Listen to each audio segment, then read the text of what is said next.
Guys welcome back to the channel. आज हम बात करने वाले हैं टेक्निकल ट्रेड को लेके। टेक्निकल ट्रेड आप कौन कौन सी चुन सकते हैं। आप बहुत सारे स्टूडेंट आईटीआई किए हुए हैं, बहुत सारे स्टूडेंट डिप्लोमा किए हुए हैं, बहुत सारे स्टूडेंट हमारे बीटेक किए हुए हैं। तो आप पार्ट बी में अपनी कौन सी टेक्निकल ट्रेड ले सकते हैं और कौन कौन सी टेक्निकल ट्रेड एलिजिबल हैं, आज उसके बारे में बात करने वाले हैं। तो आज उसके बारे में चलिए शुरू करते हैं बात। देखिए, सबसे पहले बात की जाए तो मैं बात करना चाहूँगा इलेक्ट्रिकल इंजीनियरिंग की। अगर आप इलेक्ट्रिकल इंजीनियरिंग से कोई भी आपकी आईटीआई किए हुए हैं, आईटीआई में दरअसल ये इलेक्ट्रीशियन अलग से होती है, इंस्ट्रूमेंट मैकेनिक होता है, वायरमैन होता है, वाइंडर होता है और आरएसी होता है। लेकिन जब आप बीटेक करने जाएंगे तो आपकी केवल इलेक्ट्रिकल इंजीनियरिंग में ही सब आ जाता है, या डिप्लोमा करने जाएंगे तो आपको कोई इसी में सब आपका आ जाता है। तो आप अगर इसमें से कोई भी एक ट्रेड चुननी होती है आपको, आप या तो बीटेक किए हों, कोई कुछ भी किए हुए हैं, आप आईटीआई किए हैं, डिप्लोमा किए हैं, आप इलेक्ट्रीशियन चुन सकते हैं, इंस्ट्रूमेंट चुन सकते हैं, वायरमैन, वाइंडर और आरएसी। इनमें से कोई भी टेक्निकल ट्रेड में आप एग्ज़ाम दे सकते हैं अगर आपका इलेक्ट्रिकल इंजीनियरिंग से बैकग्राउंड है तो। और मैं आपसे प्रेफर करूँगा, अगर आप जिससे भी आप आईटीआई या बीटेक या डिप्लोमा किए हैं, आप वही ट्रेड चुनें जिससे आप किए हैं, जिससे आपका बैकग्राउंड है, जिससे आपको कुछ चीज़ें नई नई लगेंगी। अब बहुत सारे स्टूडेंट ऐसे होते हैं जो डिस्टेंस से आईटीआई कर लेते हैं या कॉलेज या रेगुलर नहीं जाते हैं, तो वो इजी। आप देखिए इसमें आपको चुनना क्या है, फिर उसके बाद मैं आपको एक रिकमेंड कर सकता हूँ, क्योंकि बहुत सारी ट्रेड ऐसी होती हैं उनका सिलेबस आपको या प्रीवियस ईयर सेट आपको अच्छे से प्रोवाइड नहीं हो सकते हैं। जैसे कि वायरमैन का आपको ज़्यादा स्टडी मटेरियल यूट्यूब पे भी और कहीं भी आपको मुश्किल से मिल सकता है। वाइंडर हो गया, इसका भी आपको मुश्किल ही मिलेगा।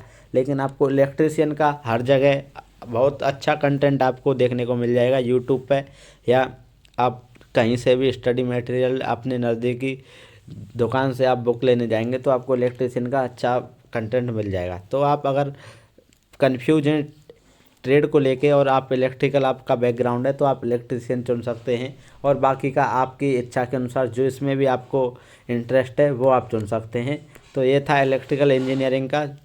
अब आगे बात करते हैं हम मैकेनिकल इंजीनियरिंग से जो जिनका बैकग्राउंड है, जो आईटीआई या बीटेक या डिप्लोमा किए हैं, वो क्या चुन सकते हैं। देखिए, मैकेनिकल इंजीनियरिंग वही बात है, आप डिप्लोमा किए हैं तो आपको केवल मैकेनिकल ही बताया होगा, उसमें मैकेनिकल इंजीनियरिंग ही होता है। अगर आप बीटेक किए हैं तो आप मैकेनिकल से ही किए होंगे, तो आप कोई भी ट्रेड इनमें से चुन सकते हैं। लेकिन अगर आप आईटीआई किए हुए हैं तो आपको इनमें से डिफरेंट ट्रेड पढ़ाई जाती हैं। आईटीआई होगी तो वो फिटर से होती है, या मैकेनिक मोटर व्हीकल से होती है, या ट्रैक्टर मैकेनिक से होती है, मैकेनिक डीजल से होती है। तो इसके लिए आपको कोई भी एक ट्रेड चुन लेनी है, चाहे आप डिप्लोमा वाले हों या आईटीआई वाले हों। तो देखिए इसमें आपको क्या कौन कौन सी ट्रेड देखने को मिलती हैं। सबसे पहले फिटर देखने को मिलती है, फिटर चुन सकते हैं आप। मैकेनिक मोटर व्हीकल चुन सकते हैं, ट्रैक्टर मैकेनिक चुन सकते हैं, मैकेनिक डीजल चुन सकते हैं, टर्नर चुन सकते हैं, मशीनिस्ट चुन सकते हैं, आरएसी इसी में भी है, इसको भी चुन सकते हैं आप। हीट इंजन चुन सकते हैं, और मिल राइट मेंटेनेंस मैकेनिक भी चुन सकते हैं।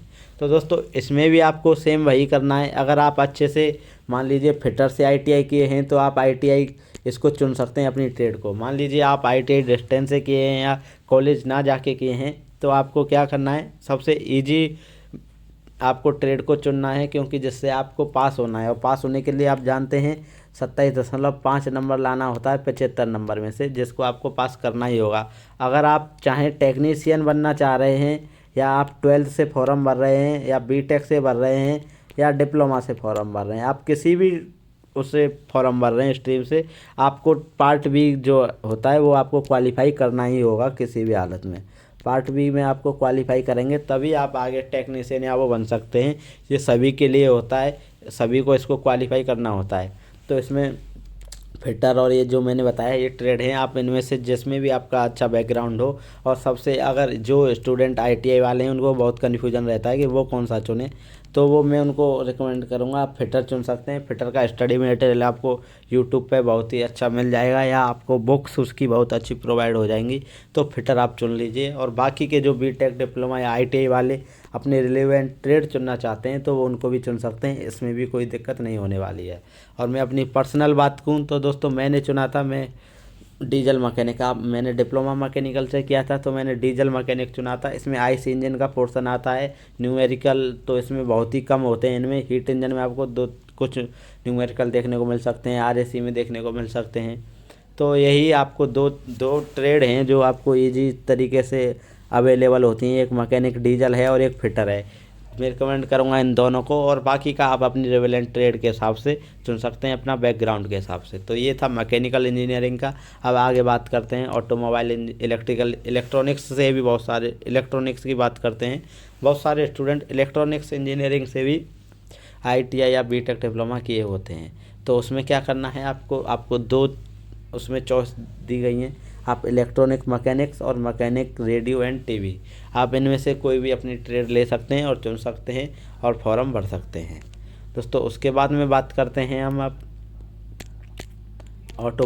बात करते हैं +2 से जो स्टूडेंट हैं, जो +2 से टेक्नीशियन की वैकेंसी फॉर्म भरना चाह रहे हैं, उनको टेक्निकल ट्रेड को लेके बहुत सारा कन्फ्यूजन है। तो मैं आपको बता दूं, पहले तो आप फॉर्म तब भर सकते हैं जब आपके पास 12th है वो PCM से हो।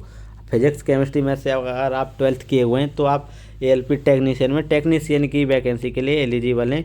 कुछ वैकेंसी होती हैं उसमें जिनके लिए आप एलिजिबल हैं, जैसे कि सिग्नल डिपार्टमेंट की एक वैकेंसी होती है, उसके बाद में टेली कम्युनिकेशन की एक वैकेंसी होती है, उसके लिए आप एलिजिबल हैं। उसमें आपको 2 ट्रेड आपको दी जाती हैं। एक तो आपको इलेक्ट्रीशियन भी आप चुन सकते हैं, इलेक्ट्रॉनिक मैकेनिक का भी आप चुन सकते हैं, और उसके बाद में आप फिजिक्स और मैथ की एक अलग से ट्रेड आती है, वो भी आप चुन सकते हैं पार्ट बी के लिए। और आपको भी भाई 27.5 नंबर लाना ही होगा किसी भी हालत में 75 नंबर में से, तभी आप क्वालिफाई कर पाएंगे। अब आगे बात करते हैं, ये था +2 वाले स्टूडेंट। आशा करता हूँ आपका थोड़ा डाउट क्लियर हुआ होगा। ऑटोमोबाइल इंजीनियरिंग जिनका बैकग्राउंड है वो उसमें आती है मैकेनिक मोटर व्हीकल आती है, ट्रैक्टर मैकेनिक आती है, मैकेनिक डीजल आती है, हीट इंजन आती है, रेफ्रिजरेशन एयर कंडीशनिंग आती है। इसमें आपको क्या करना है दोस्तों, ये मैकेनिकल इंजीनियरिंग की ही एक सब ब्रांचेस को कह सकते हैं। ऑटोमोबाइल इंजीनियरिंग जो उसमें थे वो वही इसमें भी आपको ट्रेड देखने को मिल रही होंगी। इसमें आप जो भी आपका बैकग्राउंड है वो चुन सकते हैं। और मैं पर्सनली बात करूं तो आप डीजल मैकेनिक चुन लीजिए अगर आप ऑटोमोबाइल इंजीनियरिंग से किए हुए हैं या आप कंफ्यूज हैं उसको लेके। तो दोस्तों ये था एक ओवरव्यू, आशा करता हूँ आपको अच्छा लगा होगा। बहुत ही कम शब्दों में मैंने आपको ट्रेड बताने की कोशिश की थी। इसमें आशा करता हूँ आप सबको समझ में आया होगा कि आपको क्या चुनना है। और इसमें ऐसा कुछ नहीं है कि आप इलेक्ट्रीशियन ही चुन सकते हैं, आपको जो ट्रेड अच्छी लगती है वो आप चुन सकते हैं, लेकिन अपना बैकग्राउंड चुनेंगे तो बहुत ही अच्छा रहेगा। तो as always thank you for watching, God bless you all.